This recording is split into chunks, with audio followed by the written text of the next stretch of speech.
मुंबई में मुस्लिम बिल्डरों की तरफ से झोपड़पट्टियों के पुनर्विकास के नाम पर बड़े पैमाने पर हाउसिंग जिहाद का प्रकरण चलाया जा रहा है। हाउसिंग जिहाद का मतलब हुआ कि जहां पर हिंदू लोग जिस सोसाइटी में मेजॉरिटी में हैं, वहां पर वो फर्जी तरीके से जो स्ट्रक्चर एग्जिस्ट नहीं करते उनको कागजों पे दिखा दिखा के वो पूरी सोसाइटी को एक बहुत बड़ा बना दे रहे हैं और उन तमाम जो एक फ्रॉडुलेंटली इंक्रीज जो बढ़े हुए जो स्ट्रक्चर्स हैं वो मुस्लिम लोगों को अलॉट कर दे रहे हैं। उसका नतीजा ये हो रहा है कि जिस सोसाइटी में हिंदू मेजॉरिटी में था वो आखिरकार माइनॉरिटी में हो जा रहा है। तो बड़े पैमाने पर हिंदू सोसाइटियों पर कब्जा करने और वहां पर मुसलमानों को बसाने का इंतजाम किया जा रहा है। सब क्या है कि हिंदू कन्वर्ट हो रहा है माइनॉरिटी में, क्या यहाँ पे धर्मांतर हो रहा है? नहीं, मैं नहीं कहना चाह रहा।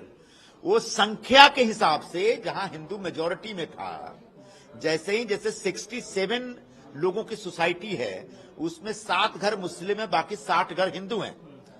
और जैसे ही वो 123 से घर की सोसाइटी बन जाती है फाइनल एनेक्सर आने के बाद, तो उसमें सिर्फ 60 घर ही रह जाता है हिंदू और बाकी 63 हाउसेस जो हो जाते हैं वो मुस्लिम हो जाते हैं। नाम पे हिंदू के नाम पे मुस्लिम नाम होता है। कई घर, कई घर ऐसे हैं जिनको मुसलमान लोग हिंदुओं से खरीद ले रहे हैं 40,000 रुपए जमा करके सारे में, और वो घर वो पूरी तरह से फिर मुस्लिम का घर हो जा रहा है। तो एक तो फर्जी तरीके से स्ट्रक्चर दिखाए जा रहे हैं और दूसरे हिंदुओं के घर खरीदे जा रहे हैं। और ये पूरा ट्रेंड मुस्लिम पॉपुलेशन मुंबई में बढ़ाने के लिए और मुस्लिम कॉन्सेंट्रेशन मुंबई के अलग अलग भौगोलिक क्षेत्रों में बढ़ाने के लिए हो रहा है। और ये सब करने वाले और कोई नहीं, मुस्लिम बिल्डर्स हैं। क्या बीएमसी के चुनाव या इतर चुनाव को देखकर ये कोई प्लानिंग है?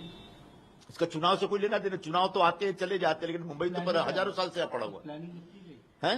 प्लानिंग लगती गई। ये प्लानिंग मतलब एक अरसे से मुस्लिम बिल्डर्स इस प्रकार की हरकत में लगे हुए हैं। वैसे भी आप ज्यादातर मुस्लिम बिल्डरों को देखेंगे, जब वो बिल्डिंग बनाते हैं तो अपने घरों में, वो अपनी बिल्डिंगों में वो सिर्फ मुस्लिम लोगों को ही फ्लैट बेचते हैं।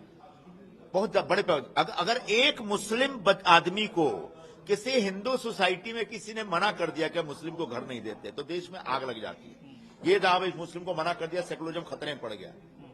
लेकिन आप ढूंढ करके देखिएगा कि मुस्लिम डेवलपर्स को उनकी बिल्डिंगों में मोस्टली ज्यादा से ज्यादा 98% मुस्लिम ही रहते हैं।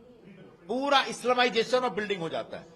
तो ये जो इस्लामाइजेशन ऑफ मुंबई चल रहा है, ये आने वाले दिनों में जो हाउसिंग जिहाद का ये प्रकरण पूरे मुंबई का चेहरा मेहरा बदल देगा। इसलिए मैंने मेरी पार्टी के जो नेता हैं और हाउसिंग मिनिस्टर है महाराष्ट्र के श्री एकनाथ राव शिंदे जी, उनको चिट्ठी लिखी है कि आपकी जानकारी में यह विषय नहीं होगा। संयोगवश मेरी जानकारी में आ गया और मैंने पूरा अध्ययन किया, स्टडी किया, और अब मैं आपसे निवेदन करता हूं कि इस पूरे प्रकरण की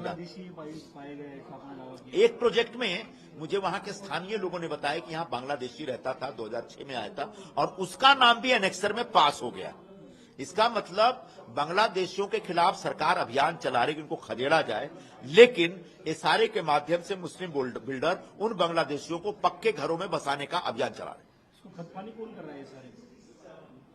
इशारे को खत पानी तो मैं नहीं बोलूंगा कि भाई ये सारे जो बिल्डर्स हैं, जो देखो इशारे में नीचे के स्तर पर भयंकर भ्रष्टाचार है। उस भ्रष्टाचार में सारे अधिकारी शामिल हैं और इन घरों को जो पात्र करने की प्रक्रिया है उसमें मंत्री लोगों का कोई इन्वॉल्वमेंट नहीं होता, उनका कोई लेना देना ही नहीं है, वो नीचे के अधिकारी करते। तो नीचे के अधिकारियों के लेवल पे बड़ा स्कैम चल रहा है। दूसरी तरफ देखने को जो यूपीटी के नेता है उद्धव ठाकरे का एक बयान सामने आया है, किस तरह से देखते हैं? उद्धव ठाकरे जी ने, उनका बयान मैंने आज पढ़ा है। उनने कहा कि रोज जो हमारे लोग मुझे छोड़ के जा रहे हैं, तो जापान में जैसे भूकंप आता है वैसे ही मैं अपने आप को धक्का पुरुष समझने लगा, इतना धक्का लग रहा है। तो मैं उनको यही कहना चाहूंगा कि आप जापान के नहीं है, पाकिस्तान के हो गए हैं अब आप, और आप धक्का पुरुष नहीं मक्का पुरुष हो चुके हैं।